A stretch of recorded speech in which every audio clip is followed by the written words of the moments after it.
Good evening, live है।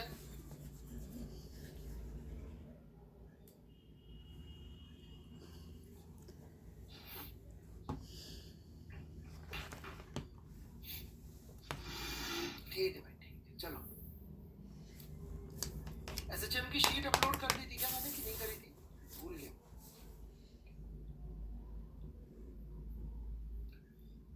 तो वो एक तो एचसीवी के सवाल बोले थे मैंने करने को, किए क्या आपने ट्राई?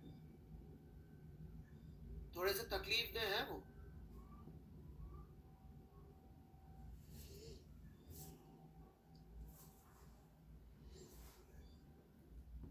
बेसिकली अब शायद आपको थोड़ा बहुत समझ में आने लगा होगा। वर्टिकल स्प्रिंग वाला जो सवाल था, उसका इक्विवेलेंट सवाल उधर भी आया था करके, कि नेचुरल लेंथ अलग जगह होती है, वहां पे वर्कड आउट में आ रहा, और इक्विलिब्रियम पोजीशन अलग जगह होती है ना। चलिए, तो मैं इस पे थोड़ी पोस्ट थोड़ी किया था मैंने।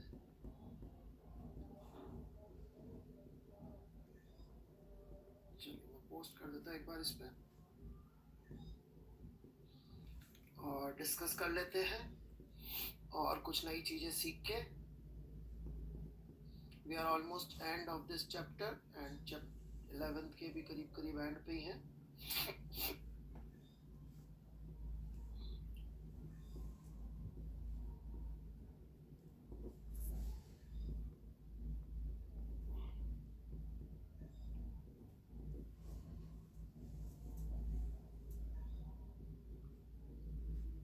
HCV का चैप्टर कहाँ पे है?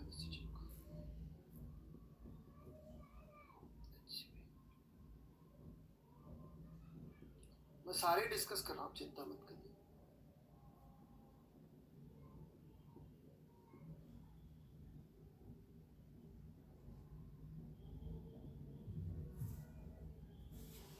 एक मिनट, मैं पोस्ट कर दूँ एक बार, फिर कुछ शीट के भी सवाल डिस्कस कर लेंगे।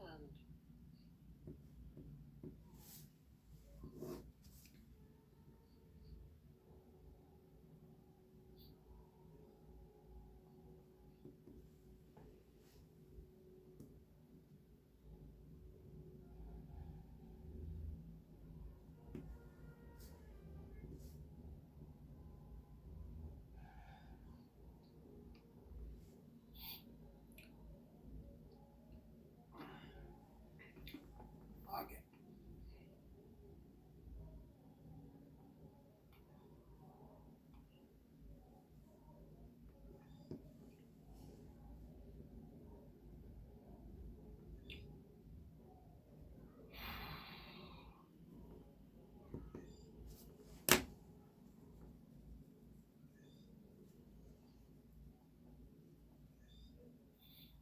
मैं शुरू से चलूंगा, द्विती जी, और जो भी बच्चे डाउट्स पूछ रहे हैं मैं एक एक ले रहा हूँ। मैं सारी जब ले रहा हूँ तो प्रॉब्लम क्या है? तो मेरे ख्याल से फर्स्ट तो बिल्कुल फॉर्मूला एप्लीकेशन था, कोई इशू नहीं होगा किसी को भी। आगे बढ़ूंगा मैं।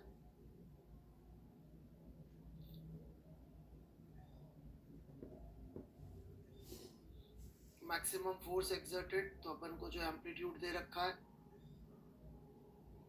और जो ओमेगा दे रखा है, अपन ओमेगा और मैक्सिमम फोर्स स्प्रिंग कांस्टेंट की अपन ने निकाल लिया ओमेगा का यूज करके, और एम्पलीट्यूड यूज दे ही रखा है तो उससे मल्टीप्लाई कर दिया। सेकंड डन, इजी है। चलिए थर्ड, फिर से एंगुलर फ्रीक्वेंसी दे रखी है, एम्पलीट्यूड दे रखा है, टाइम पीरियड सीधे फॉर्मूला, मैक्सिमम स्पीड सीधे फॉर्मूला, मैक्सिमम एक्सेलरेशन सीधे formula, displacement is 6 from the mean position, ये वाला formula, the speed at t is equal to 1/6 assuming the motion starts from rest at t is equal to 0. Motion starts from rest at t is equal to 0, मतलब कि कहाँ से शुरू होगा motion? Phi 0 होगा। वाह आयुष जी, starts from rest लिखा वहां पे, जीनियस है। बना लो भाई, आयुष झा, अपनी तो गोले ही बनेंगे आपके। और जेई वालों को सॉरी थोड़ी लिख के आओगे। नियत जी राम राम।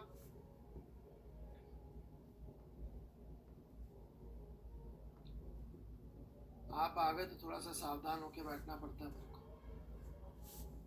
तो आप देख सकते हैं ये इक्वेशन आ गई, एक्स की डिफरेंशिएट कर दिया।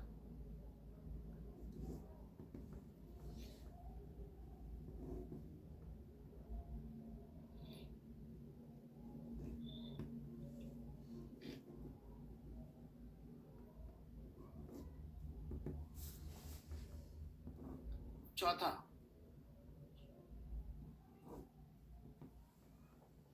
बोल रहे mean position to half the amplitude जाने में कितना टाइम लगेगा। तो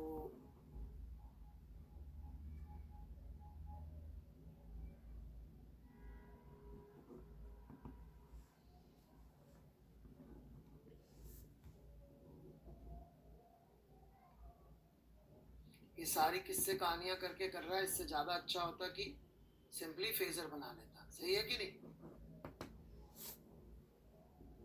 मीन से ये मीन पोजीशन के लिए फेजर हो गया। a/2 का मतलब यहाँ जाना है a/2 पे, इसका मतलब ये एंगल हो गया π/6। हो गई कहानी खत्म। ठीक है, फालतू का। देखा आपने, फेजर से ज्यादा आसान पड़ता है सोचना।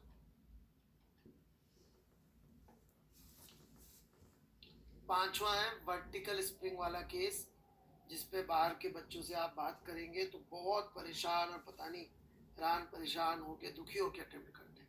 अपन ने आपको जो सीक्वेंस पढ़ाई ना, अब शायद आपको उसकी वैल्यू समझ में आ रही होगी। जैसे जब बच्चे रिजिड बॉडी पढ़ रहे थे तब उनको फ्लैशबैक में समझ में आ रहा होगा कि क्यों सर जब पहले दिन न्यूटन्स लॉ पढ़ा रहे थे तब क्यों इतने टफ तरीके से पढ़ा रहे थे न्यूटन्स लॉ। वैसे ही जो मैंने आपको 5 सीक्वेंस में बातें लिखाई थी उनकी अब वैल्यू आपको समझ में आएगी। आपको खैर अभी तो लॉकडाउन टाइम मतलब कोरोना काल है, इसलिए आपका और बच्चों से मिलना जुलना शायद नहीं होता होगा इतना, पर मिलेंगे तो वर्टिकल स्प्रिंग में बच्चे सेटिस्फाइड नहीं होते, उनको समझ में भी नहीं आता। तो अपन के लिए वो कुछ नई चीज है ही नहीं, क्योंकि हमने आपके दिमाग में पहले ही दिन डाल दिया भैया ऐसा है कि इक्विलिब्रियम पॉइंट तो ढूंढना ही ढूंढना। ये तो अपन ने पहले दिन ही बोल दिया, हो गई कहानी खत्म। ठीक है कि नहीं? चलिए,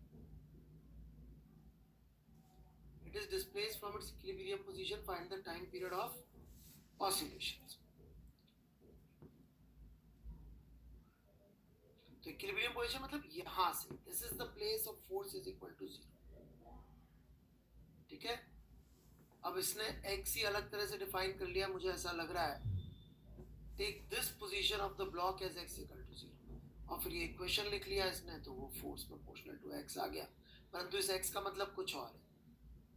अच्छा, एक जो बहुत इंटरेस्टिंग बात यहाँ करी है, रट्टा मत मारना मैं, लेकिन आपको ये चीज अभी समझाने जा रहा हूँ जो यहाँ लिखा हुआ है, इसको जरा समझ, पहले पढ़ लो फिर मैं इसको जनरलाइज समझाऊं। ये पैराग्राफ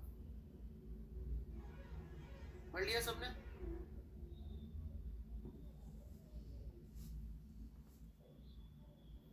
देखिए मैं इसको जनरलाइज तरीके से समझाऊं। यदि लीनियर एसएचएम कराओ, राइट एंगुलर एसएचएम में दूसरी तरह से लग जाएगी बात। तो आपकी इक्वेशन यदि फोर्स की ये बन रही है बच्चों, ये नोट कॉपी में लिखना है ना,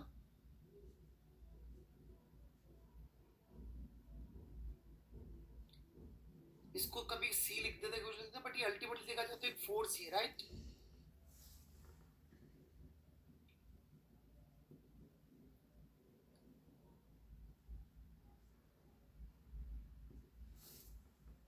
के को बाहर कॉमन ले लिया, एम को इधर ले आए, तो आप देख सकते हैं कि all that has been done here. अरे यार अभी नहीं डांटेगा, नहीं डांटना मत भाई, मैं लिख रहा हूँ माइनस। ठीक है, अब सही है नहीं यार? तुम डांटने वाले थे ना मेरे को, सच सच बोलो। ऑलराइट, तो x माइनस एक्स नॉट ये करके हो जाएगा। आप देखिए तो ओमेगा की जो वैल्यू है एंगुलर फ्रीक्वेंसी की वैल्यू, वो एफ नॉट होता चाहे नहीं होता, वो रूट के बाय एम ही आती।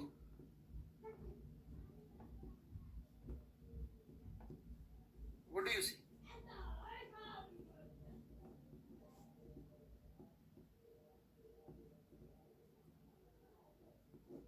रूट के बाय एम ही आती। तो इसका मतलब हम एक चीज समझ सकते हैं कि जब हम लोग फोर्स एनालिसिस करें तो जो यूनिफॉर्म फोर्सेस होते हैं वो ओमेगा पे अफेक्ट नहीं डालते। यूनिफॉर्म फोर्सेस जो होते हैं वो ओमेगा पे अफेक्ट नहीं डालते, वो सिर्फ मीन पोजीशन शिफ्ट करते हैं या इक्विलिब्रियम पोजीशन शिफ्ट करते हैं। केस इन पॉइंट ये है, ये एक एग्जांपल है इस बात का।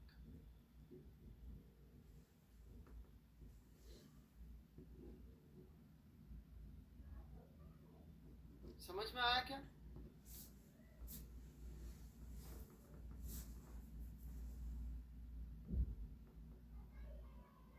इससे मैं सीधे एक बहुत कंफ्यूजिंग चीज पे लेके जाना चाहूंगा ताकि ये स्टोरी, ये थीम एक बार में खत्म कर दूं।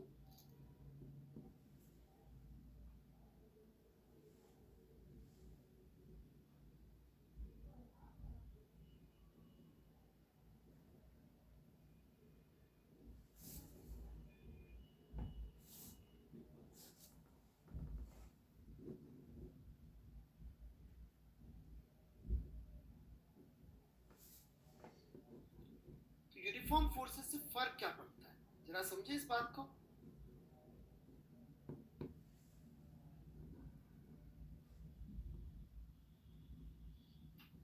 तो एक सवाल है, let's go to that question.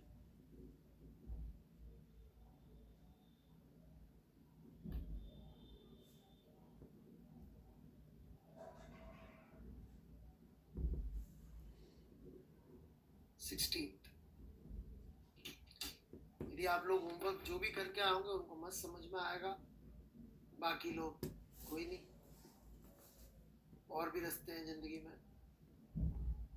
अच्छा कॉलेज जरूरी नहीं है सक्सेस के लिए, उसके बिना भी थोड़े से एक्स्ट्रा एफर्ट से सक्सेसफुल तो हुआ ही जा सकता होगा, नहीं?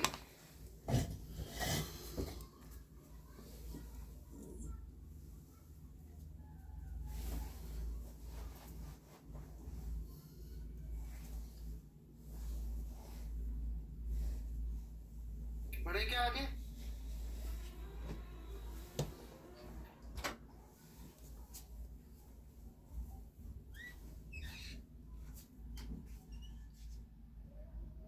ये नेचुरल लेंथ से ऑलरेडी कंप्रेस था। इक्वेशन लिखेंगे, इसको मैं x1 कह दूं, इसको और वेलोसिटी दे दी गई है यहाँ पर, जैसा सवाल में दे रखा है कि एक शार्प ब्लो से वेलोसिटी और मिल गई इसको, v1, राइट? तो यदि मान लीजिए ये थोड़ा सा यहाँ से s आगे जाता है तो इसके लिए इक्वेशन क्या आएगी? यदि मैं इस डायरेक्शन को प्लस ले लूं तो, या इस डायरेक्शन को प्लस ले लेते हैं जिसमें वेलोसिटी मिली है, ऐसा तो कुछ है नहीं। Let's take this direction as plus. तो हम क्या इक्वेशन लिखेंगे? m d2s by dt square is equal to, spring का फोर्स लग रहा होगा नेगेटिव में, माइनस kx1 प्लस s, और ये फोर्स लग रहा होगा f में, f।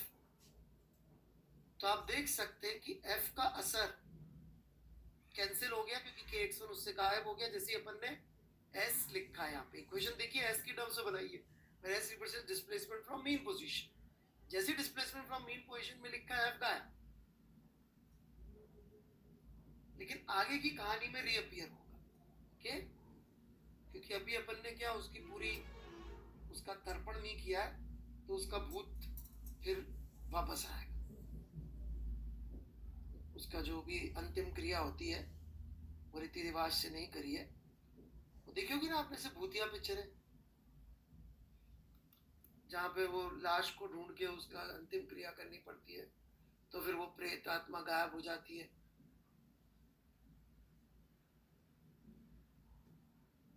राइट? वैसी कहानी है। यहां तो आपने इसको सर dt स्क्वायर, अबे यार शशांक, याद तुमको निगत ने सुपारी दी है क्या मेरी?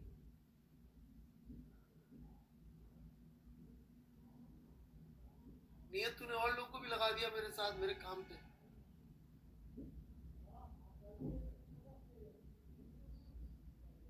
और देख लो भाई,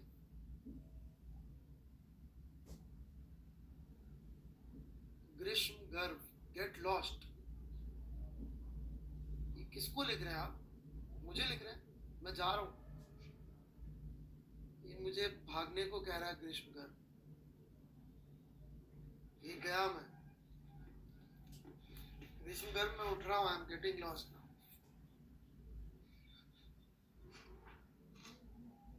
शर्म भी नहीं आ रही है, सॉरी भी नहीं बोल रहा बंदा। मैं उठ गया हूं। अबे यार, ये बच्चों का सवाल है, पापी पेट का सवाल है, इसलिए बैठे रहना पड़ेगा। अब इसको कुछ बोलने दो, इसको ढूंढ के ब्लॉक कर दो। ऊपर से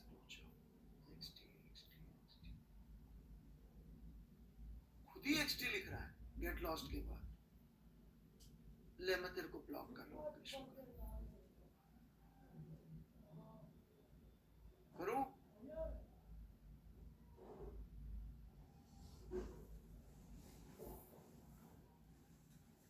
छोड़ो, चलो इंपॉर्टेंट बात आ रही है, पढ़ाई करते हैं, ठीक है।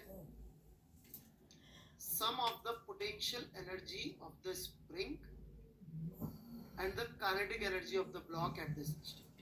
ये क्वेश्चन बहुत इंपॉर्टेंट क्वेश्चन है, ठीक है, आपको पोटेंशियल एनर्जी का कॉन्सेप्ट वगैरह सब समझाने के लिए। क्योंकि ग्रेविटी वाले केस में लोग समझ भी लेते तो फिर वो रट्टा मार के यहाँ गलत कर देते हैं, इसलिए ये बहुत इंपॉर्टेंट है, ठीक है। तो मैं इसके BC पार्ट के A पार्ट के सॉल्यूशन अब अलग से लिख रहा हूं। मेरे सामने सवाल है, आपके सामने कहीं ना कहीं होगा।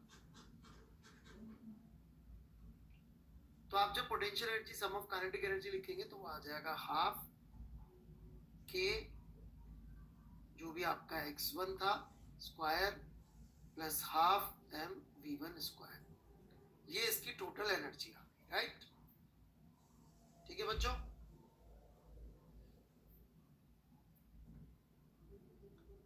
बट प्लीज अंडरस्टैंड, ये इसकी ऑसिलेशन की एनर्जी नहीं,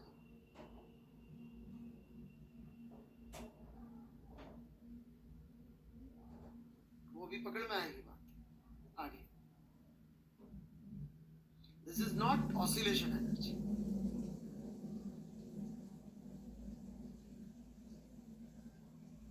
अभी देखते धीरे धीरे आगे, ठीक है। तो C is fairly simple, D find the amplitude। Amplitude के लिए तो सबसे आसान क्या रहेगा, ये जो V1 है जिसको वेलोसिटी हमने इंपार्ट करी थी, वो कहाँ इंपार्ट करी थी? जब इक्विलिब्रियम पे था,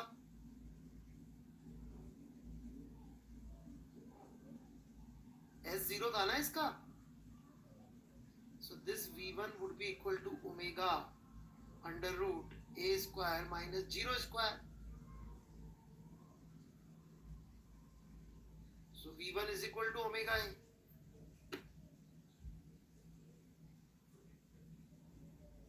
तो V1 अपन को सवाल में दिया, ओमेगा अपन ने निकाला ही, ये निकाल लो इससे। तो T तक तो मेरे ख्याल से कोई तकलीफ नहीं होगी किसी को भी।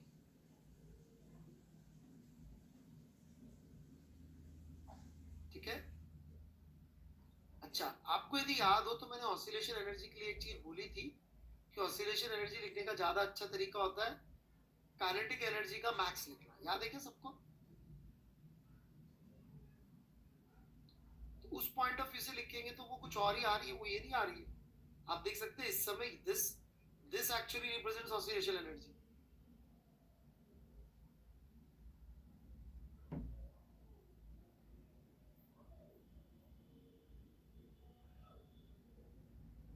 मतलब ये वाला हिस्सा एक्स्ट्रा है,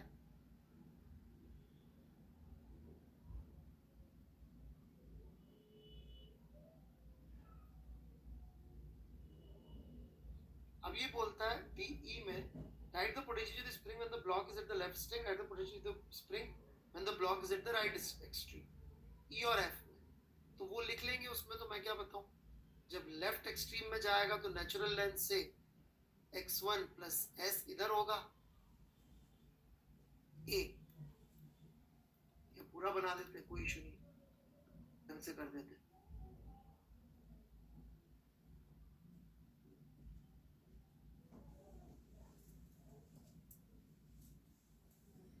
ये x1 कंप्रेस था, जब ये इक्विलिब्रियम पोजीशन है तो यहां से a इधर गया और वापस आया तो a इधर आया। तो पहले केस में तो x हो गया, लेफ्ट में जब गया तो a प्लस x1, और जब राइट में आया तो वो हो गया x1 माइनस a। ठीक है क्या बच्चों, दोनों को पुट कर दीजिए, दो एनर्जीज आ जाएंगी। कोई बोलेगा सर आपको कैसे पता a बढ़ा के x1, मुझे नहीं पता, आपको तो वैसे पता है, ऊपर वैल्यूज निकाली, तो दोनों में से जो भी हो लिख सकते हैं। कोई डाउट है यहाँ तक तो पूछ लीजिए, मैं तैयारी कर रहा हूँ लास्ट वाले की, the answer of B, E and F are different, उसकी तैयारी कर रहा हूँ मैं इतनी देर से,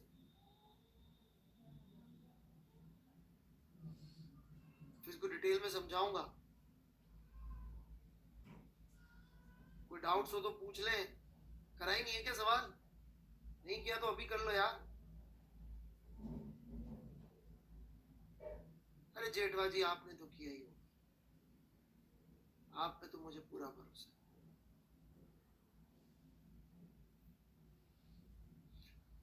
ठीक है, अब ये बोल रहा है कि ये आंसर, मतलब जब मैं लिखूंगा हाफ के एक्सएल स्क्वायर, हाफ के एक्सआर स्क्वायर और एक हाफ के x1 स्क्वायर, ये तीनों ही मैच नहीं होंगे। जहां पे के x1 is equal to f, ये बोल रहा है तीनों के आंसर अलग है। बिल्कुल सही, because work done by force F भी आएगा। अच्छा एक चीज और है, वेरी इंटरेस्टिंग। अच्छा ये तो पूछ रहा है sir work done by F question mark, total energy add क्यों नहीं कर, उसी पे आ रहा हूं मैं, आयुष झा जी आ रहा हूं, I will explain that, don't worry.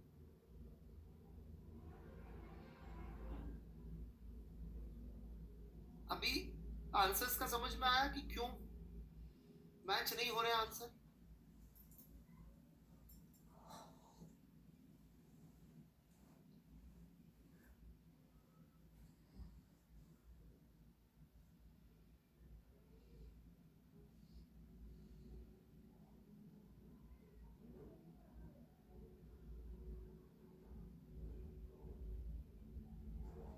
क्योंकि फोर्स का भी वर्क लिखना पड़ेगा, F का, ठीक है।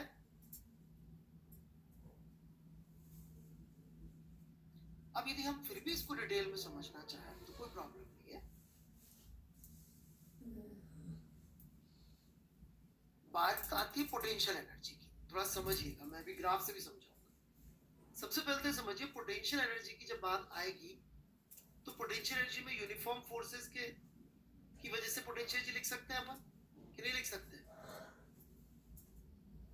यूनिफॉर्म फोर्सेस भी कंजर्वेटिव होते हैं, तो पोटेंशियल एनर्जी की जो टर्म होगी, राइट, उसमें हमको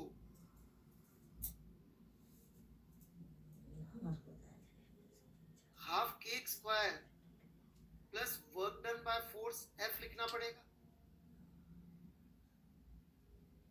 नेगेटिव ऑफ दैट।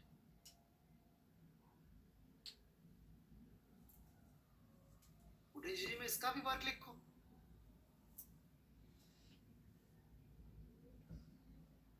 अच्छा, पर प्रॉब्लम ये है, थोड़ा समझने के यहां तक कि नहीं समझ रहे सब लोग,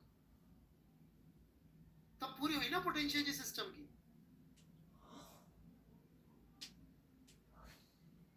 ओके, अब नेक्स्ट वाला पार्ट थोड़ा कॉम्प्लेक्स है, उसको समझाने के लिए मैं थोड़ा सा पहले पीछे जाता हूँ, नॉर्मल सिनेरियो पे आता हूँ एसएचएम के, और फिर वापस इधर आऊंगा, ठीक है। एक नॉर्मल सिनेरियो, नॉर्मल इक्वेशन की बात करें तो f is equal to minus k x होता है, राइट। इस सिनेरियो में किसी भी मोमेंट पे टोटल एनर्जी लिखेंगे तो वो half k x square plus half m v square हो जाती है, ठीक है क्या। इस टोटल एनर्जी का अपन एक्सट्रीम वैल्यूज देखना चाहे या पोटेंशियल एनर्जी का एक्सट्रीम वैल्यू देखना चाहे, पोटेंशियल एनर्जी का एक्सट्रीम वैल्यू थोड़ा ध्यान से सुनिएगा, तो वो हाफ के स्क्वायर हो जाएगा। और यदि अपन काइनेटिक एनर्जी का एक्सट्रीम वैल्यू देखना चाहे तो वो हाफ एम ओमेगा ए का स्क्वायर हो जाए, ठीक है क्या बच्चों, जिसकी वैल्यू एग्जैक्टली इसके बराबर ही आएगी।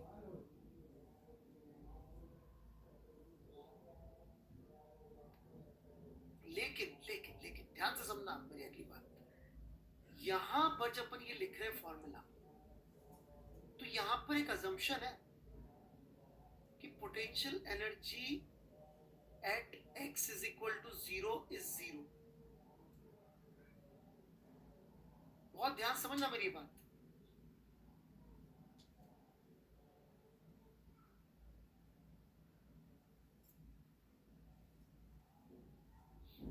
तब तो ये बैठ जाता है, नहीं इफ लेट्स से ये वाली चीज वैलिड नहीं है, इफ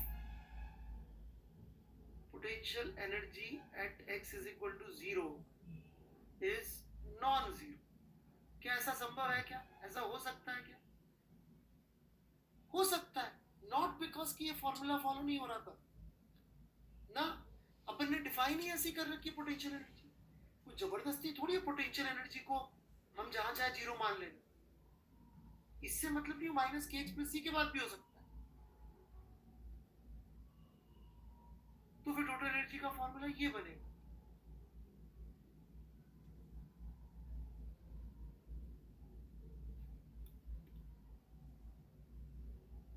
मैं जानबूझ के यू नॉट को बाद में लिख रहा हूं। तब हम क्या करते, इस वाली टर्म को ही ऑसिलेशन एनर्जी बोलते हैं, क्योंकि इनका सम हाफ के स्क्वायर आएगा, ये तो जबरदस्ती वाली बात।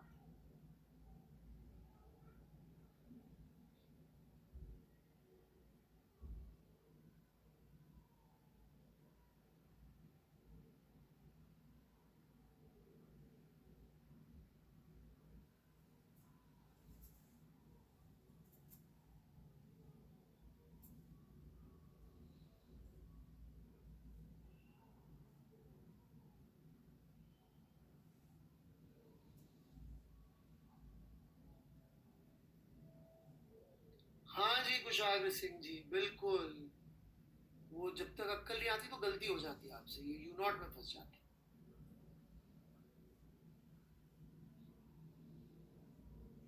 अभी खत्म नहीं है मेरी कहानी, यहां तक लिख लो। अब जैसे इस सवाल पे वापस आऊं, तो यदि मैं पोटेंशियल डिफाइन ऐसे करूं, मेरी बात ध्यान से सुनना, कि इस जगह जीरो आ रही हो टोटल पोटेंशियल एनर्जी, इसको इंक्लूड करके, क्योंकि देखो इसका तो जीरो डिफाइंड है ही नहीं, कि है क्या इसका जीरो डिफाइंड, मैं यहां पोटेंशियल जीरो डिफाइन करूं, इसकी नहीं टोटल, अब इसमें एक टर्म और जुड़ेगी ना, नहीं जुड़ेगी एक टर्म और,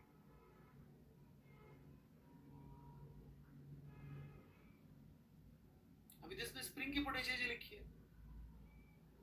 कंफ्यूजिंग हो रहा तो रुक जाऊंगा, मुझे नहीं फर्क पड़ता, यहां जीरो लेके लिखना, यहां जीरो लेके लिख दो।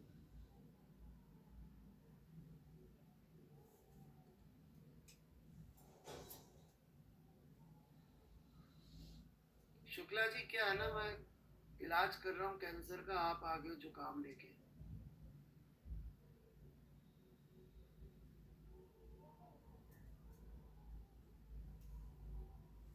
भाई लोग आगे बढ़ो। अच्छा दोनों का कोई इलाज नहीं, कोशिश कैंसर का ही कर लेते हैं, मरेंगे इससे। तो यदि मैं यहां जीरो मान लूं स्प्रिंग की तो यही जीरो होती है। टोटल एनर्जी को यदि मुझे यहाँ जीरो करना है तो फिर कहानी बिल्कुल अलग हो जाती है। तो उसके लिए मुझे पोटेंशियल को ऐसे डिफाइन करना पड़ेगा कि यहाँ जीरो आए।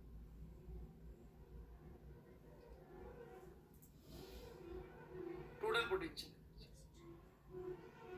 कर सकते हैं डिफाइन, ऐसा कुछ भी नहीं है, क्योंकि इस एफ का तो पोटेंशियल डिफाइन होगा नहीं। पर मान लो मैं नहीं करना चाहता, मैं तो यहाँ जीरो डिफाइन करना चाहता हूँ।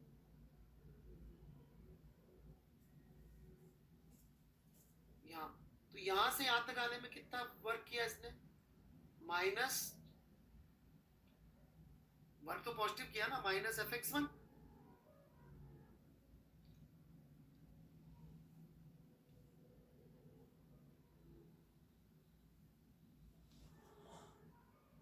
पॉजिटिव वर्क किया तो पोटेंशियल टर्म आ जाएगी टोटल।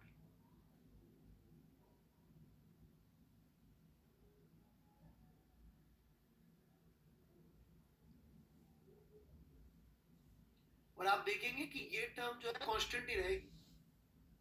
अब आप ऐसा करना, किसी भी जगह पे टोटल एनर्जी लिख लेना। अब थोड़ा सा आप लोगों पे छोड़ रहा हूँ, लेफ्ट एक्सट्रीम, राइट एक्सट्रीम, सब जगह पोटेंशियल लिख लिख के देख लेना। ये वाले टर्म का वैल्यू आएगा कांस्टेंट, और बाकी वेरिएबल टर्म्स जुड़ के आ जाए।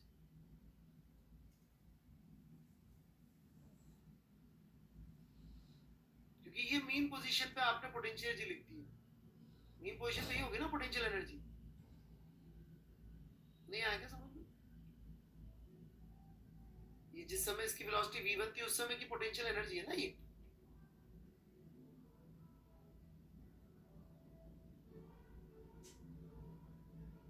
अच्छा, ग्राफिकली इसको देखना चाहे तो it is something like this.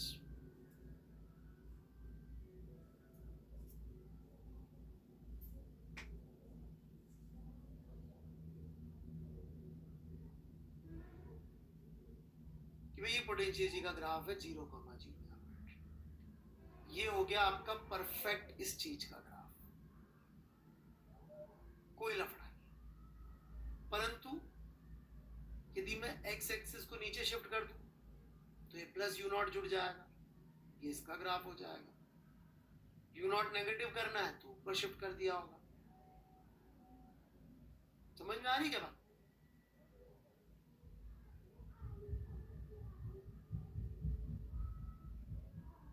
Y axis को दाएं बाएं शिफ्ट कर दूं इस वाली एक्सिस को, तो फिर वो हो गया जिसमें आपके फोर्स शिफ्ट हो गया।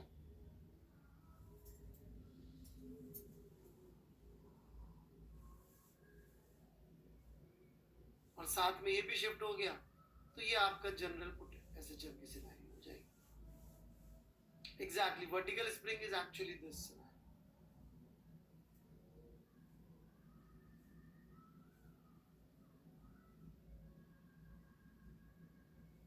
जिसको आप एक्स जीरो लेना चाहते हो ना, वहां इक्विलिब्रियम है और ना पोटेंशियल जीरो। क्योंकि वर्टिकल स्प्रिंग में भी एक चीज और लग रही है, क्या? ग्रेविटी, उसकी भी लिखो पोटेंशियल एनर्जी। और यदि आप मीन पर पोटेंशियल एनर्जी भी जीरो कर दो, x और x is equal to zero भी वही के टर्म्स में लिखो, तो फिर ये बन जाता है ग्राफ।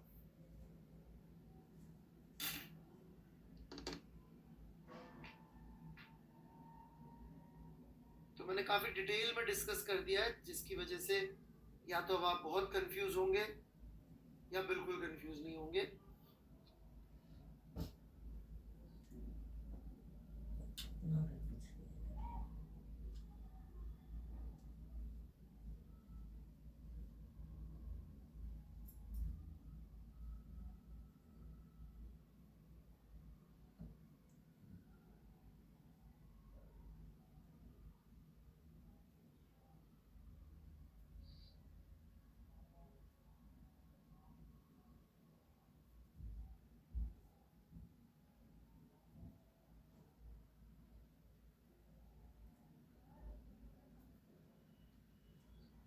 कुछ कहना है बच्चों?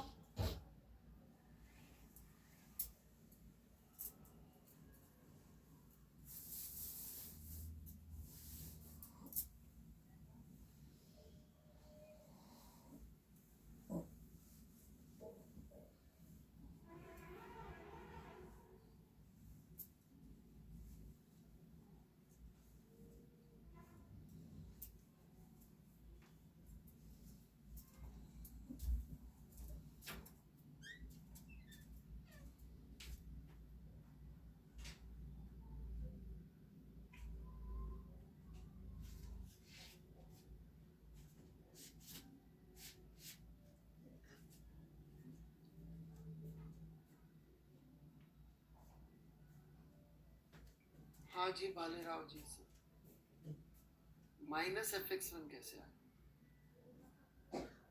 पोटेंशियल एनर्जी से फोर्स इधर लगा है, x1 डिस्प्लेसमेंट क्या है, यहाँ पोटेंशियल जीरो मानी है, तो वर्क डन बाय फोर्स है F का नेगेटिव डेफिनेशन है प्रीति जी।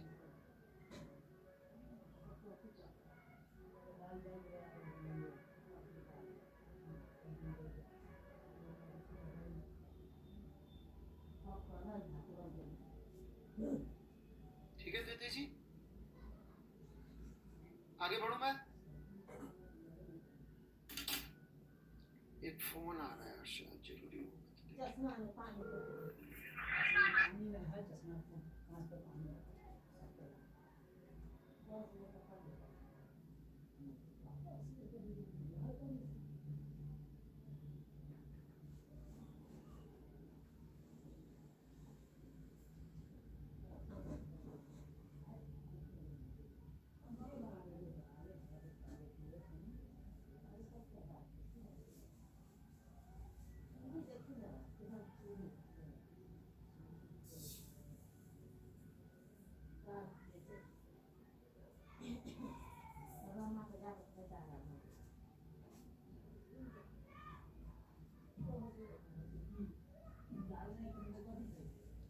हेलो, चलिए जी बढ़ो आगे,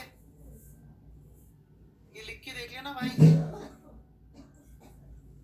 if you fix potential energy zero here तो फिर अलग तरह से चलेगा, but if you fix potential energy zero here, हाँ पोटेंशियल डिफाइन ही ऐसे करो इसकी भी कि इन दोनों का सम यहाँ जीरो आ जाए, समझ रहे हैं क्या अपनी बात? तब अलग चलेगी, ऐसे डिफाइन कर सकते हैं कि यहाँ नेट जीरो आ जाए ना। अच्छा, वर्टिकल स्प्रिंग देखा जाए तो मोरलेस सेम कहानी है और कुछ नहीं, पोटेंशियल एनर्जी वाइज, बट उसमें mg की पोटेंशियल एनर्जी लिखना थोड़ा सा नेचुरल लगता है कि जी x1 लटका हुआ है, तो अपन यहाँ पे पोटेंशियल एनर्जी यहाँ ग्रेविटी की जीरो मान के, क्योंकि स्प्रिंग की भी यहाँ जीरो होती है, हाफ के x1 square plus mg x1 minus mg x1 लिख देते हैं।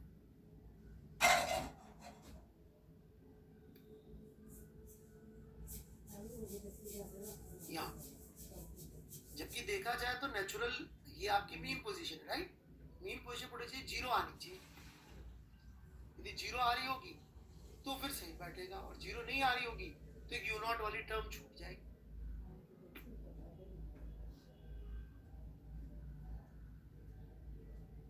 पक्का क्लियर है?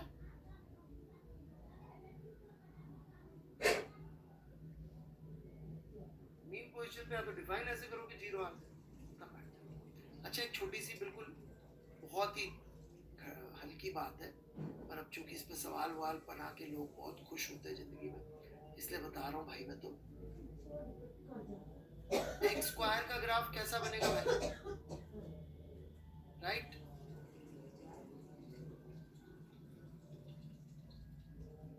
तो आपकी पोटेंशियल एनर्जी का ग्राफ टाइम के साथ ऐसा बनेगा, मतलब उसका टाइम पीरियड ऑफ वेरिएशन आधा रह गया एक्स से, तो ऐसा बोल देते इसकी फ्रीक्वेंसी 2f हो जाती है। सेम लॉजिक आप काइनेटिक एनर्जी का भी दे सकते हैं।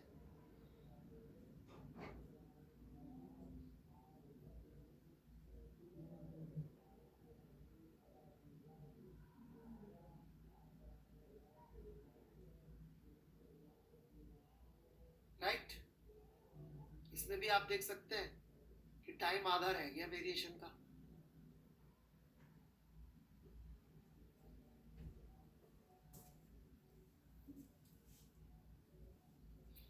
तो इसकी भी फ्रीक्वेंसी ऑफ वेरिएशन 2f हो गई, या टाइम पीरियड इसका टाउ बाय 2 हो गया।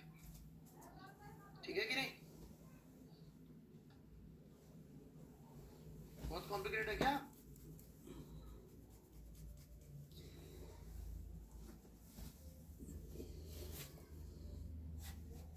लिख लो एक बार।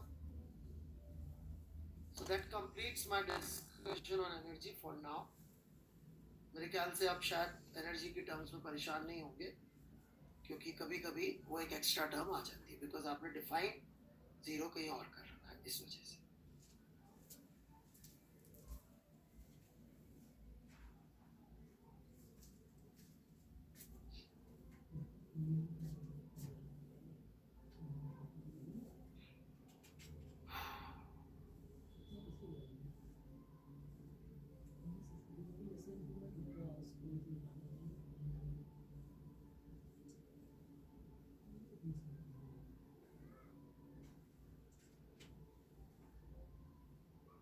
बढ़े आगे।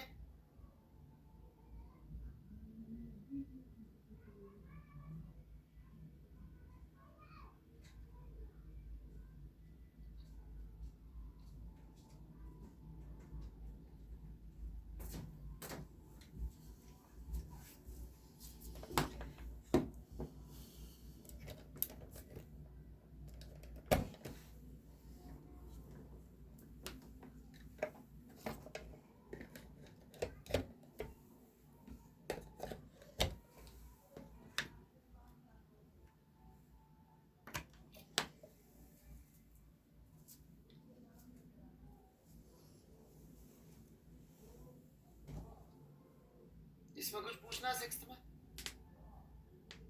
काफी आसान ही लगा होगा, इससे तो बहुत टफ मैंने क्लास में ले लिया। ठीक है, सेवेंथ में जरूर डिस्कस करना चाहूंगा बिल्कुल डिटेल में।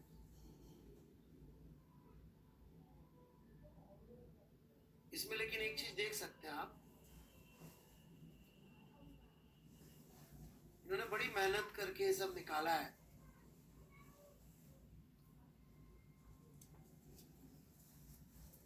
आप देखेंगे तो ओमेगा के अंदर वो कोई काम नहीं आया कि वो कितना जाके हैंग हो रहा था। जी का कोई यूज नहीं। Can you see? No ji.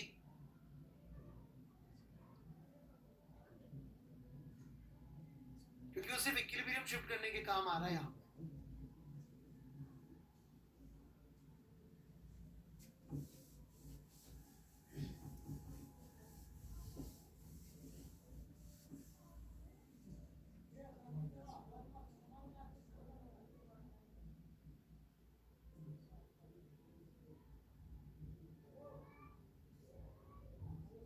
W से पता नहीं यार मैं क्यों जिंदगी से इतना परेशान। ऑलराइट, तो नॉट ओनली दिस क्वेश्चन बच्चों, but in fact this is a बिल्कुल वैलिड टेक्निक। खासकर रिजिड बॉडी के सवालों में तो ज्यादा अच्छा रहता है इसी को यूज करें कि पोटेंशियल एनर्जी लिख दें जिस भी फॉर्म में आए, काइनेटिक एनर्जी लिख दें, और उसका सम डेफिनेटली एक कांस्टेंट होगा। डिफरेंशिएट कर दें, D by d T zero हो जाएगा।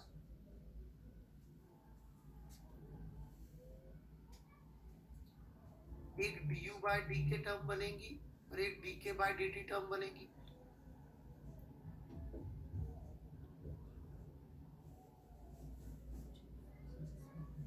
राइट, इस D you by d T term में कहीं ना कहीं x D x by d t जैसी टर्म्स आएंगी कि नहीं आएंगी? और इस डी के बाई डी टी वाली टर्म में कहीं ना कहीं v d v by d t जैसी टर्म्स आएंगी। और भी समान आएगा खूब सारा, जिसमें ये टर्म और ये टर्म कैंसिल हो जाएगी।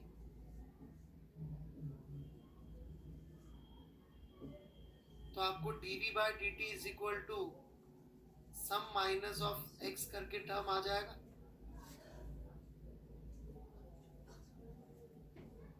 तो ये बिल्कुल वैलिड टेक्निक है। अब इन्होंने जो ये मेहनत करी ना, मेरे को इसका लॉजिक बिल्कुल समझ में नहीं आया क्यों कर रहे हैं। मैं तो इस सवाल को ऐसे भी सॉल्व करता, ग्रेविटी नहीं होती तो क्या फर्क पड़ रहा? कुछ नहीं फर्क पड़ रहा, इक्विलिब्रियम पोजीशन पूछी नहीं है। और इसको चैलेंज है, रिजिड बॉडी का रिवीजन करना हो तो torque is equal to I alpha से सॉल्व कर।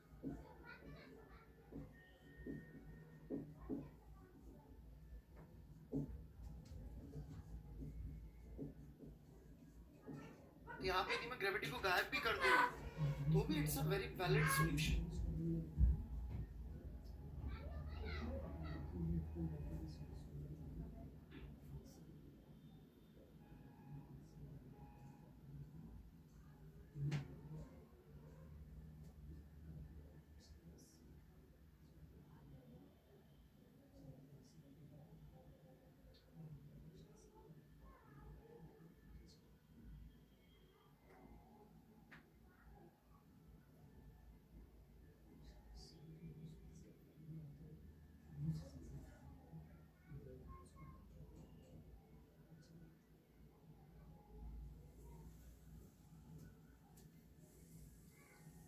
बच्चों पढ़ूं क्या आगे? ये समझ में नहीं आया क्या टर्म? भाई इसमें हाफ के स्क्वायर आएगा ना पक्का, और इसमें पक्का हाफ एम वी स्क्वायर आएगा, नहीं तो प्रोपोर्शनल टू एक्स बैठेगा नहीं जुगाड़बाजी, ठीक है ना? तो ये वाला मैं सॉल्व करके दिखाऊं आपको रिजिड बॉडी वाले कॉन्सेप्ट से एक बार, और फिर एनर्जी से सॉल्व करके दिखाता हूं। दोनों में ग्रेविटी को गायब कर दूंगा मैं, क्योंकि कोई फर्क पड़ना नहीं है, ठीक है? तो देखिए, यदि ये y नीचे गया है तो इसने कितनी रस्सी खींची होगी?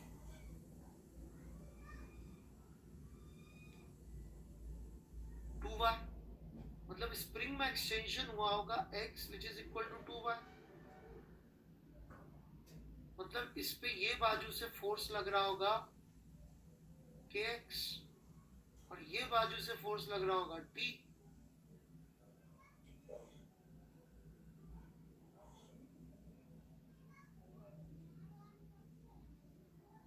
तो दोनों बराबर नहीं होंगे, इसका कुछ एक्सेलरेशन होगा नीचे की तरफ,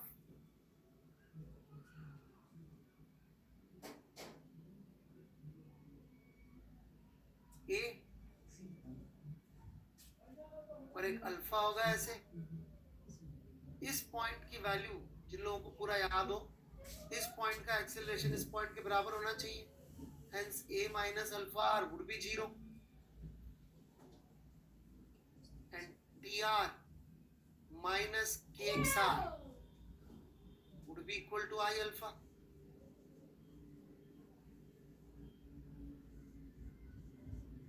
and t plus kx is equal to minus ma, क्योंकि एक्सेलरेशन मैंने नीचे बना रखा है।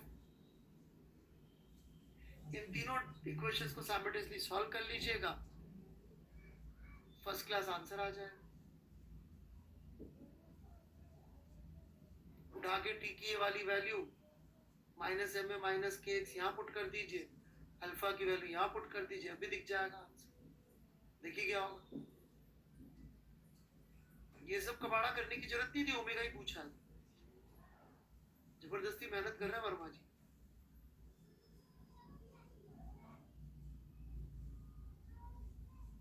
ठीक है बच्चों,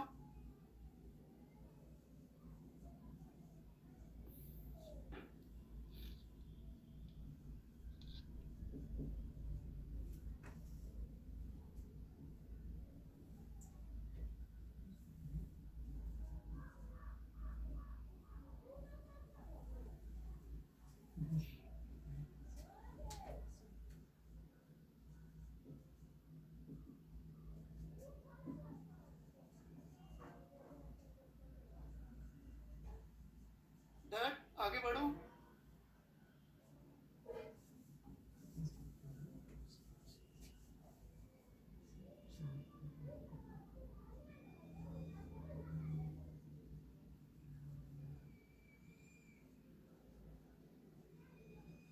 All right, what next?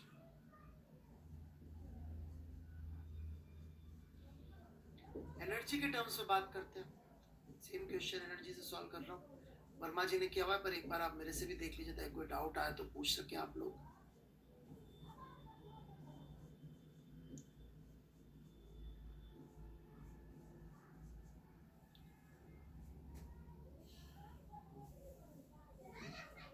Let's say ये अपनी ये x डिस्प्लेस्ड है, नीचे y डिस्प्लेस्ड है, और इसके पास v वेलोसिटी है, लेकिन सिर्फ v वेलोसिटी नहीं होगी, ओमेगा एंगुलर वेलोसिटी भी होनी पड़ेगी, जहाँ पे omega would be equal to v by r। ठीक है कि नहीं बात? और स्प्रिंग खींची हुई होगी x, जहाँ x होगा 2y।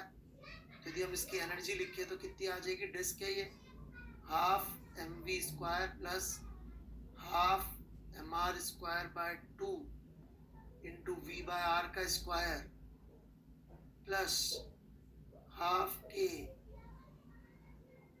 2y स्क्वायर, यही होगी इसकी एनर्जी। यहाँ पे x और y में अंतर करना बहुत जरूरी है, क्योंकि v जो है वो dy बाय dt है। जिन लोगों को सब एक जैसा ही लगता है वो फी को dx by dt लिख के 2 के फैक्टर की गलती करेंगे फिर।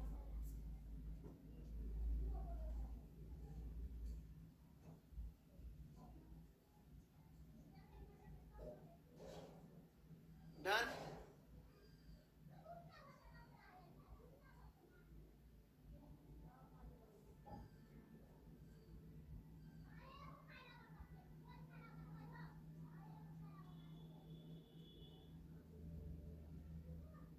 ओके, इसको डिफरेंशिएट कर दे विद रिस्पेक्ट टू टाइम।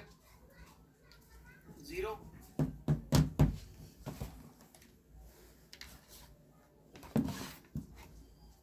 ये कितना हो गया, शायद 3/4 हो गया।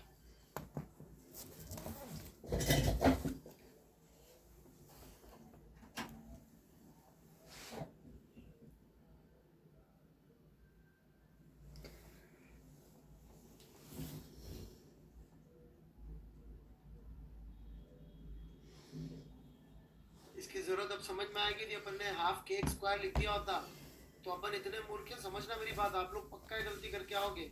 हाफ के एक्स स्क्वायर लिखोगे और डी के एक्स बाय डी को भी लिख दोगे आप, डी एक्स बाय। ये गलती पक्का करोगे, बता रहा हूं मैं।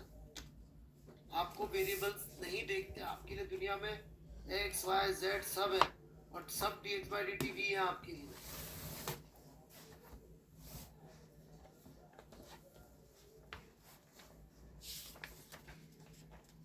देखिए आंसर मिल रहा है क्या, मुझे तो पता भी नहीं है आंसर।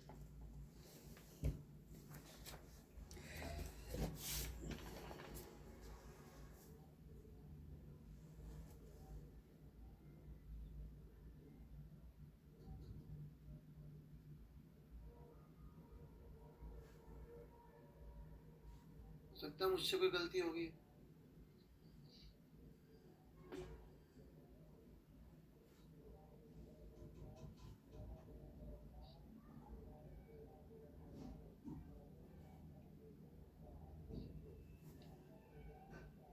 क्या इसने मोमेंट ऑफ इनर्शिया नहीं लिखा, डिस्क आर स्क्वायर बाय 2 लिख के कर दो, मिल जाएगा। अब इधर ले लो ना आई को, नहीं मिलेगा क्या? 4 के यार मुझसे कुछ गड़बड़ हो गई क्या? एक डेरिवेटिव का 2 रह गया यार शायद, 4y स्क्वायर और फिर y स्क्वायर के डेरिवेटिव का भी तो एक 2 आना था, एक 2 रह गया यार मुझसे। नियत क्या कर रहे हैं यार, नालायक इंसान।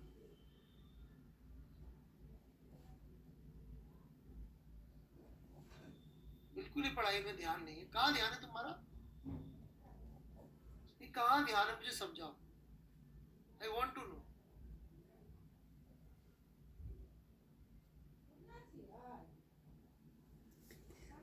बिल्कुल लिमिट नहीं है यार नालायकी की सारी। अब देखो झूठ बोल रहे, नियत बताता है तो मैं डांटता हूँ क्या? आपको क्या लगता है मैं नियत से डरता हूँ, नियत मुझसे डरता है? सच बताओ, मैं डरता हूँ यार नियत से। फिर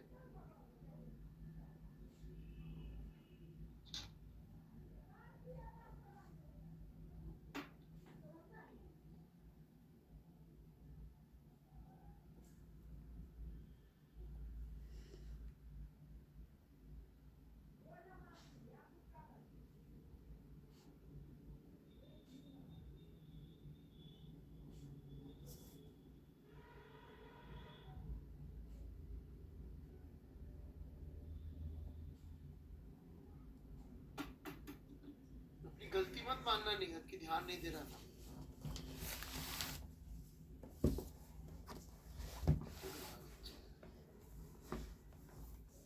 ठीक है, फिर मिल गया आंसर।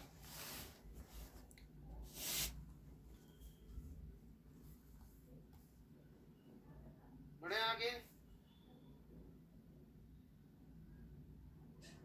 इस थीम पे एक डिफिकल्ट क्वेश्चन ट्राई करें क्या, पुस्तक में ही है।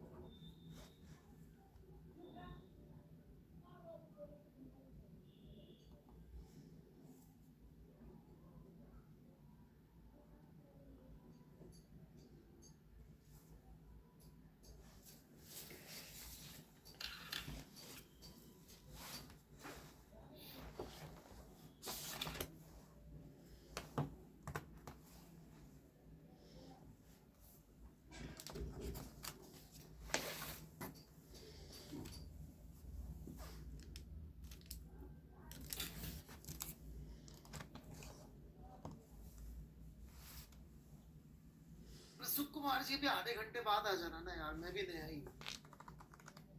मैं खुद अभी 5 मिनट पहले ज्वाइन की।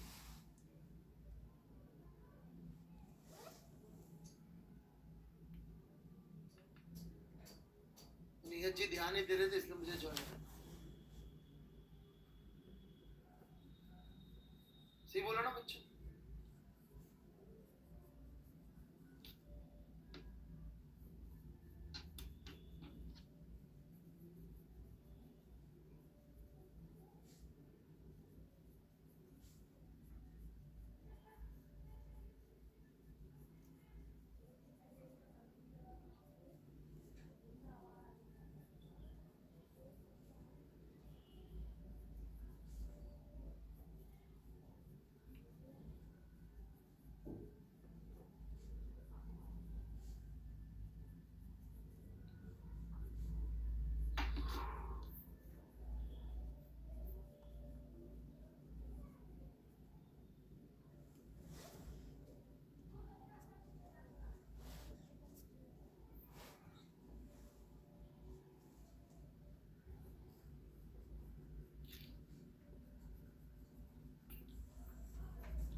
हाँ जी, शुरू करें।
शुरू करूं?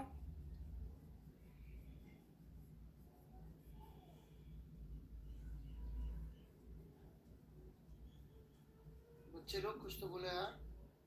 जैसा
इतना बड़ा तो नहीं है यार। चलो शुरू करता हूँ।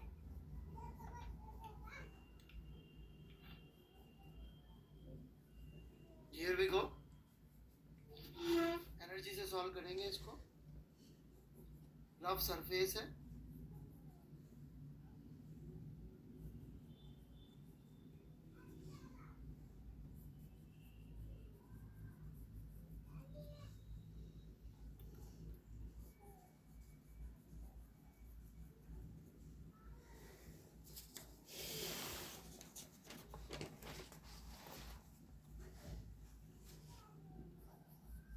आर रेडियस है, और ये small r radius, m mass का बॉल इसमें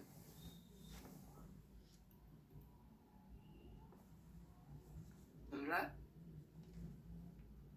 v उसकी वेलोसिटी है,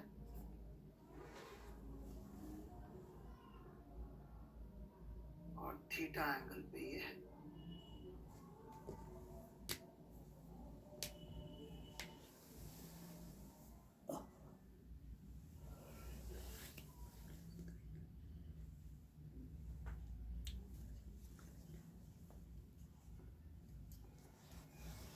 ठीक है,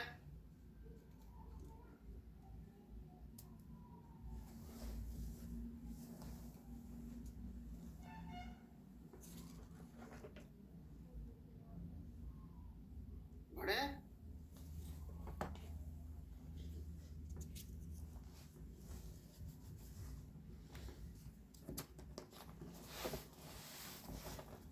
यहाँ पर अपन ने ग्रेविटेशनल पोटेंशियल की जीरो मान रखी, तो इसकी टोटल एनर्जी लिख देते हैं।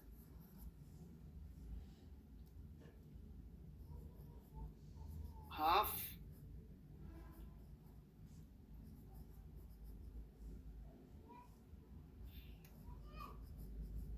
M v square plus half 2/5 m r square v by r square plus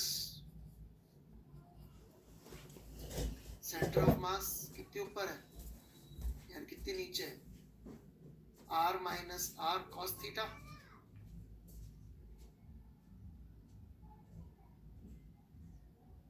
भाई नियत देख लेना, कुछ गलती हो तो तेरे मत्थे। मैं कोई गलती करता ही नहीं हूँ।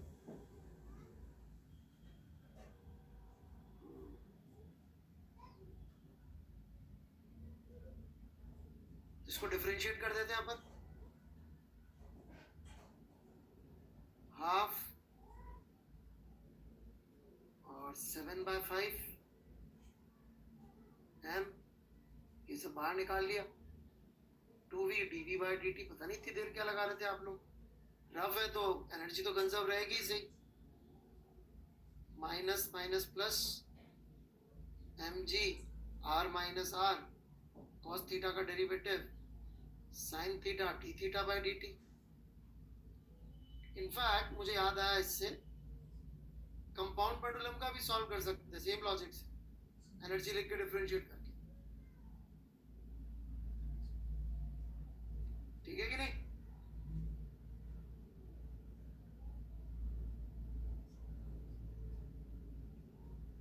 अब ये d थीटा बाई dt का थोड़ा सा जुगाड़ करना पड़ेगा। तो d theta by dt is omega, omega is v by r, यहाँ पे पुट कर दो, आंसर आ जाए। v कट जाएगा, dv by dt proportional to theta, उसको कन्वर्ट कर दो। एक तरफ d बाई dt, एक तरफ थीटा है, तो v को कन्वर्ट कर लो, v को यहाँ पे रख दो।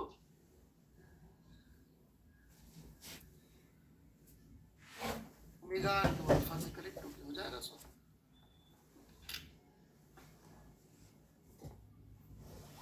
लिख लीजिए।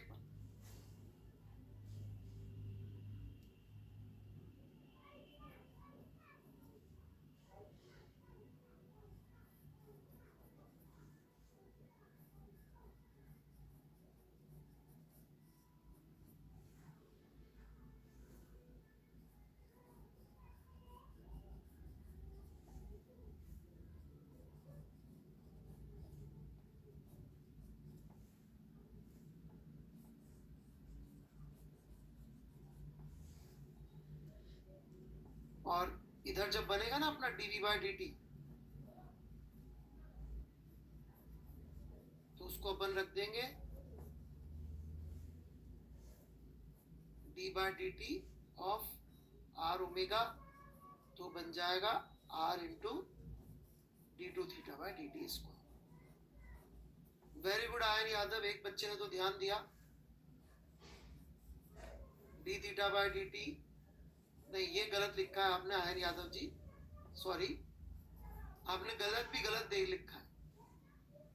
काट लो बच्चों इसको, d theta by dt omega नहीं है, तीसरी बार बता रहा हूं। आपको दुनिया के सारे d theta by dt omega दिखते हैं।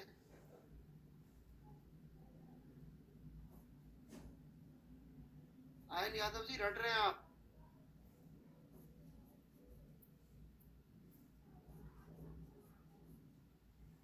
ये होगा d theta by dt।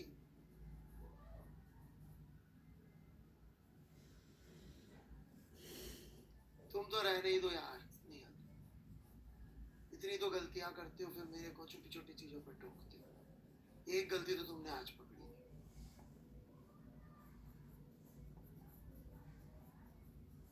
Sir वो 2dt स्क्वायर नहीं लिखा आपने यहाँ पे, बस यही सब पकड़ते रहते हो जिसमें इतने हीरो बनते हैं। हाँ,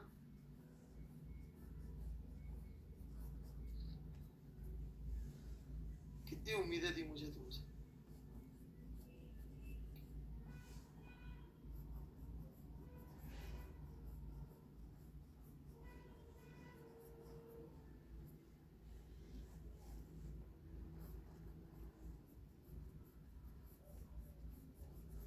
तो अपनी मर्जी से जो चाहे डिफाइन करता रहा है यादव। मैं ये जो पढ़ा रहा हूँ उसके बेसिस पे बोलूंगा। तो सही कह रहा था, ये बात मान के तू खुश रह।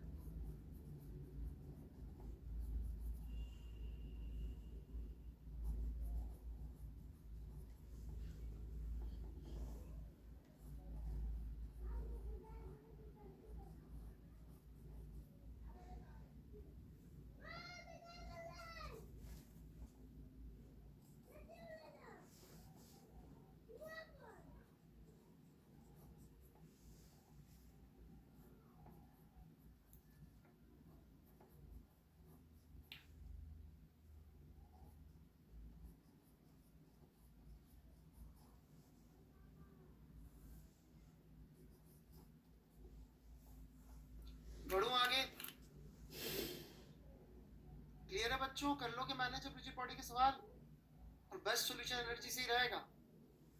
और ये गलती अभी 2-4 बार और कर लेना, शायद आ जाए एक दिन। सारे dx by dt v होते हैं, सारे d theta by dt omega होते हैं। डोसे के साथ सांभर फ्री, कचौरी के साथ चटनी फ्री, ये थॉट प्रोसेस है आपका।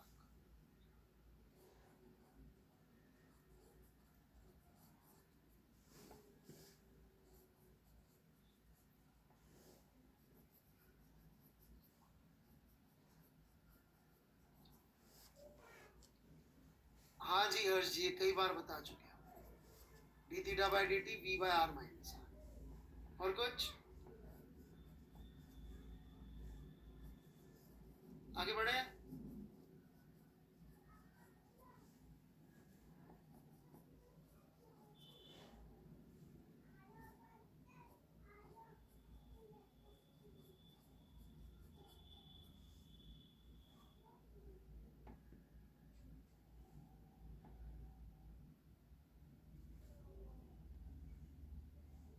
कुछ पूछना है?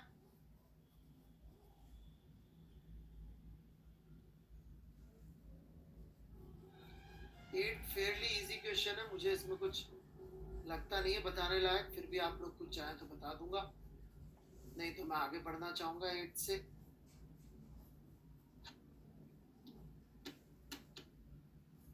एनीवन?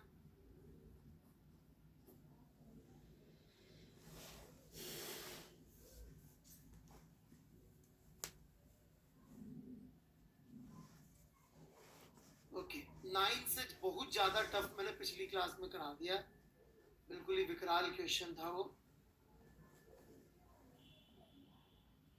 तो ये तो बेचारा उसका छोटा सा पार्ट है, बच्चा है, इसको तो रहने देते हैं अपन। ओके, मैंने बिल्कुल रावण लेवल का क्वेश्चन करा दिया, ये तो बेचारा छोटा सा राक्षस है, राक्षस छोड़ो, राक्षस ही है। बढ़े आगे।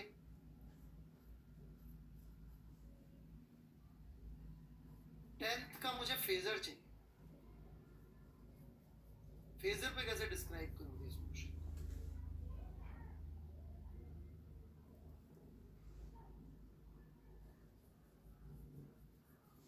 एक्चुअली पूरा फेजर बनता नहीं है इसका, क्योंकि आधा तो मोशन फेजर का होगा, आधा मोशन बिना फेजर का होगा, क्योंकि ये तो स्ट्रेट, ये तो यूनिफॉर्म मोशन है। So this is an example of something which is SHM, sorry, which is oscillation,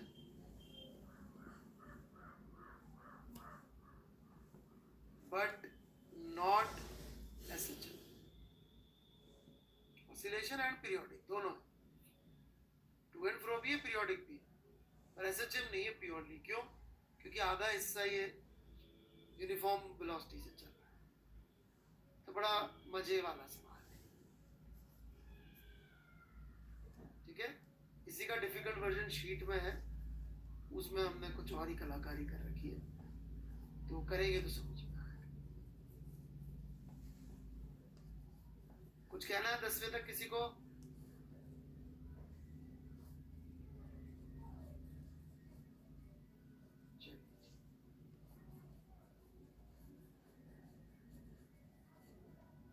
Now this is quite an interesting question. जब स्टेशनरी थी तब जो मीन पोजीशन थी वो एक्चुअली अब एक्सट्रीम हो गई। इतना से इसमें जुगाड़ है तो सीधे सीधे एम्पलीट्यूड मिल जाता है mg/k। क्यों? क्योंकि अब स्प्रिंग की नेचुरल लेंथ जो होगी वो हो जाएगी मीन पोजीशन, और जहां पे ऑलरेडी हैंग था वो हो जाएगी एक्सट्रीम पोजीशन। तो distance between extreme and mean करके आपका 11वें का सीधे सीधे उत्तर आया था, राइट। 13वां मैंने छुड़वाया होगा यदि मुझे सही याद है तो। 12वां बहुत क्रिटिकल क्वेश्चन है, राइट। मोमेंटम वगैरह का बहुत जुगाड़, मेहनत, और भी इसमें काफी एफर्ट लगते हैं। तो 12वां मैं डिटेल में डिस्कस करना चाहता हूँ। आप लोगों ने से हो सकता है हो गया, हो सकता है नहीं हुआ, एक बार रिकॉल कर लें। तो 1 मिनट का टाइम दे रहा हूँ आप लोगों को देखने के लिए। Very very important question, 11th 12th question.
शुरू करूं? पढ़ लिया अच्छी तरह से? देखिए बहुत सारी बातें इंटरेस्टिंग, इसको कनेक्ट कर रखा है, दोनों में एक्सटेंशन x नॉट है, system is release, assume this, find the frequency of oscillation. ठीक है, अब सबसे पहले तो एक बात समझिएगा, जब स्प्रिंग नेचुरल लेंथ पे आएगी तो कैपिटल एम पे कितना फोर्स लगेगा?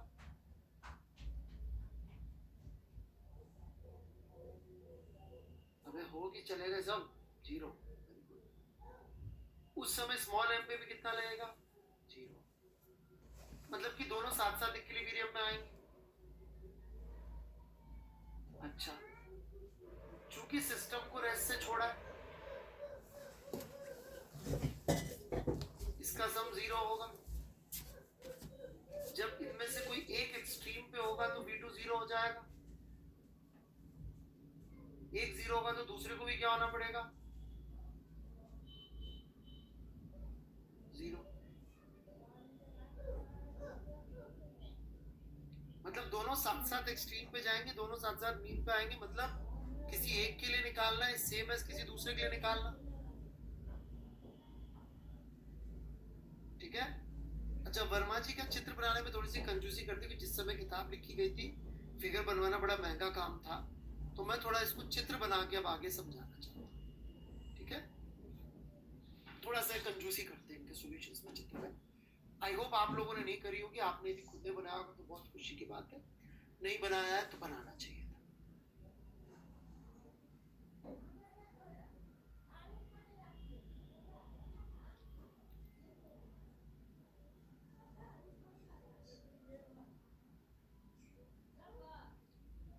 लेट्स से नेचुरल लेंथ से ये इस समय x1 की दूरी पर है, ये नेचुरल लेंथ से इस समय x2 की दूरी पर है। कोई कंफ्यूजन है किसी को यहां तक तो बोलिए। परफेक्ट, ये नेचुरल लेंथ, कोई तकलीफ यहां तक?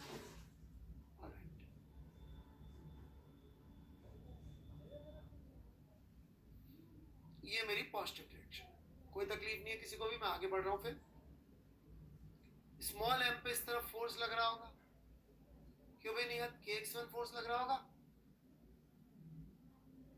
यस। कितनी बड़ी बड़ी गलतियां करता है और मेरे को गलतियां बनाता रहता फालतू की। बुरा आदमी यार ये तो।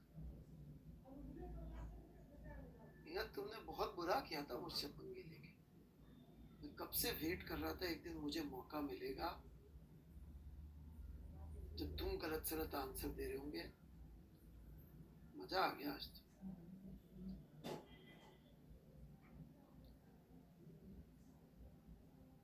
बुरे आदमी के साथ ना बुरा ही होता है नियत।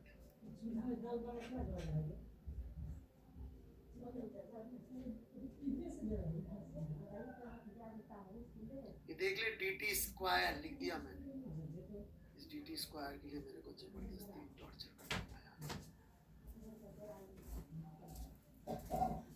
ये इक्वेशन आएगी कैपिटल M के लिए, पॉजिटिव में डिस्प्लेस हुआ है, ये नेगेटिव में डिस्प्लेस हुआ है।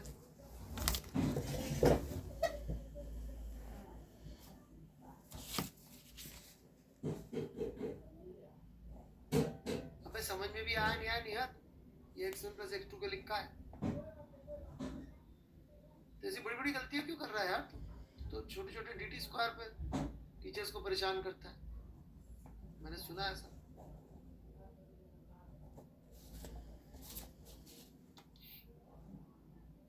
क्या ये इक्वेशन सॉल्व हो सकती है? एक तरफ x2 एक तरफ x1 प्लस x2 नहीं हो सकती, राइट? इसको हम कैसे करेंगे सॉल्व? बाय सेइंग कि displacement of centre of mass must be zero, that means minus mx1 plus mx2 is equal to zero, and x1 plus x2 is x। अब कर लो सॉल्व।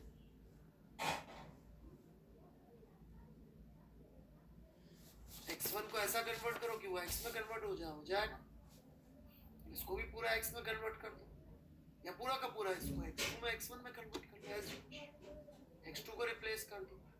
x2 को रिप्लेस करोगे तो mx1 बटा capital M आ जाएगा, यहाँ put कर दो x2।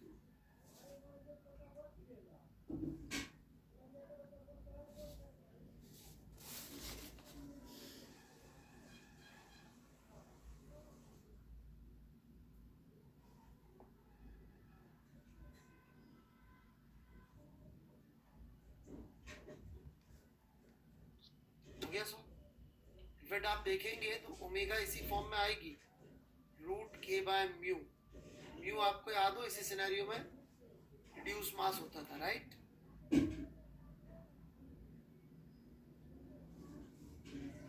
अबे रेड मास नहीं, रिड्यूस मास। ज्यादा अंग्रेज हो रहा है।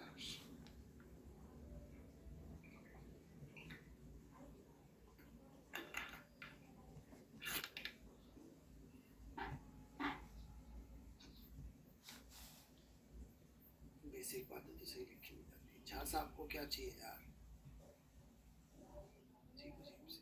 ये क्या भेज दिया भैया? अबे ये क्या भेज दिया जा, मैंने तो मांगा ही नहीं। इतनी बड़ी चिट्ठी का लिख दी।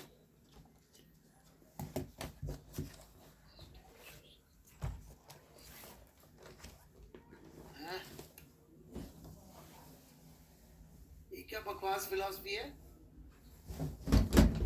ये सब मैं बोलूं तो अच्छा लगता है, तुम बोलो तो गड़बड़ होता है, गलत है।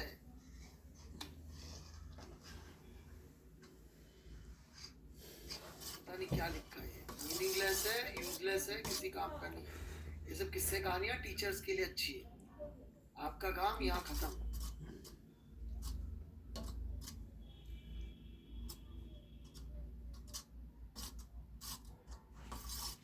है ना? हमको कहानियां सुनानी होती है। ये समझ में आ गया सबको?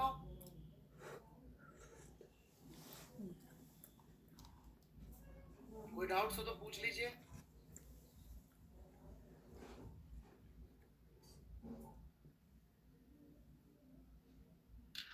एक टॉर्शनल पेंडुलम बचा और कॉम्बिनेशन ऑफ एसएचएम बचा, वो मैं अगली क्लास में करा दूंगा।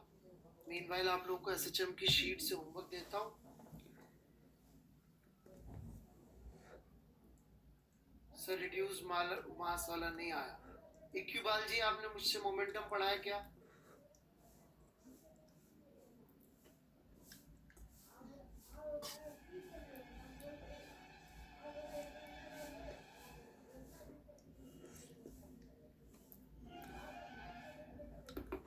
तो बेटा फिर पढ़ लो ना, मतलब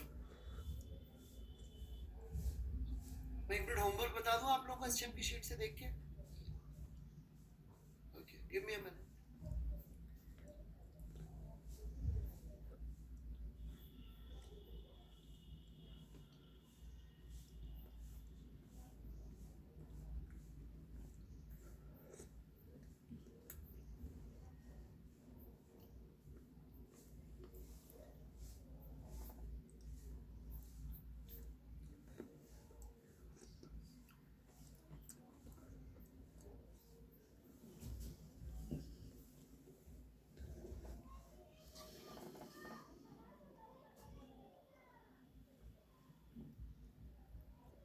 S1 के पहले 14,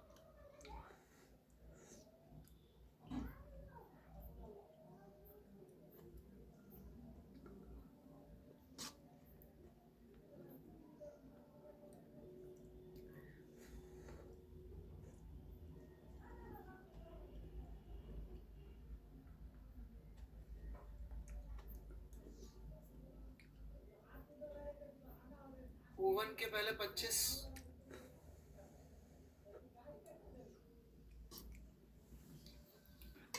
शुभम कांडाई जी शायद प्लान फरवरी या मार्च का चल रहा है अभी, तो नया 11 शुरू होने का। पर 10th के बच्चों के लिए हम स्पेशल क्लासेस तो शुरू कर रहे हैं, अब उसमें इनवाइटेड होंगे जी, है ना? फ्री होती है स्पेशल क्लासेस 10th के बच्चों के लिए, वो भी 2-4 कल तक शायद पब्लिश हो जाएगी।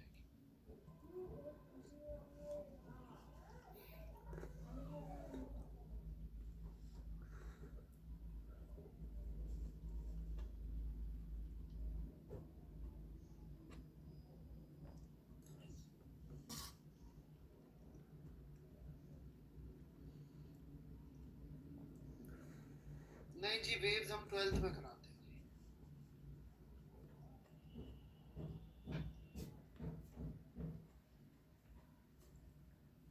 फ्री ऑसिलेशन तो खत्म होने को आ गया नियन जी, आप शायद थोड़े फ्री रहे होंगे दिमाग से, राइट? मैं कोशिश कर रहा था आप फोर्स्ड ऑसिलेशन करें मेरे साथ, पर आप शायद फ्री कर रहे होंगे, इसलिए नहीं पकड़ में आया आपके, राइट? क्यों लगा होता है? अच्छा लगता जरा कर।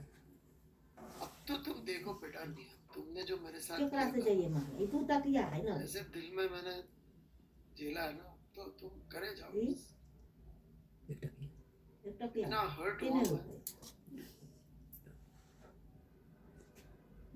सारा भाई भेज दो मैसेज है ना। चलो जी, time is over, bye bye.